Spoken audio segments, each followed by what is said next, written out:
আমরা আজকে বিশালগড় প্রেস ক্লাবের পক্ষ থেকে বিশালগড় থানায় এসেছি। এর কারণ হলো গতকালকে আপনারা জানেন বিশালগড়ে রেল স্টেশন মাঠে একটি সমাবেশ ছিল।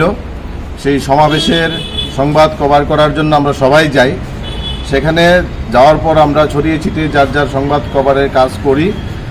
তখন আমাদের প্রেস ক্লাবের মেম্বার জুয়েল সাহা সেখানে সংবাদ ভিডিও রেকর্ডিং করার সময় সেখানকার আন্দোলনে অংশ নেওয়া কিছু যুবক ওনাকে ভিডিও রেকর্ডিং করতে বাধা দান করেন এবং ওনাকে নানান ধরনের মন্তব্য করেন। সেই বিষয়গুলি নিয়ে আমরা আজকে থানায় এসেছি। জুয়েল সাহা একটি লিখিতভাবে মামলা করেছেন এবং আমরা ওসি সাহেবের সঙ্গে কথা বলেছি। উনি বলেছেন বিষয়টি তদন্ত করে দেখবে। আমরা প্রেস ক্লাবের পক্ষ থেকে সকলের কাছে, সমাজের কাছে আমরা এই বার্তা দিচ্ছি যে কোনো রাজনৈতিক অরাজনৈতিক ধর্মীয় যে কোনো অনুষ্ঠান আমাদের কাজ হলো সংবাদ কভার করা। আপনারা এই ধরনের আচরণ থেকে বিরত থাকবেন, এই আবেদন থাকবে আমাদের পক্ষ থেকে।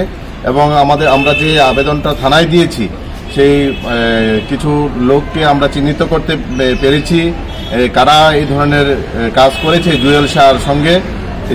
সেই তথ্যগুলি আমরা থানায় জানিয়েছি। আমাদের থানার বড়বাবু বলেছেন বিষয়টি তদন্ত করবেন এবং দোষীদের বিরুদ্ধে আইনানুগ ব্যবস্থা গ্রহণ করবেন।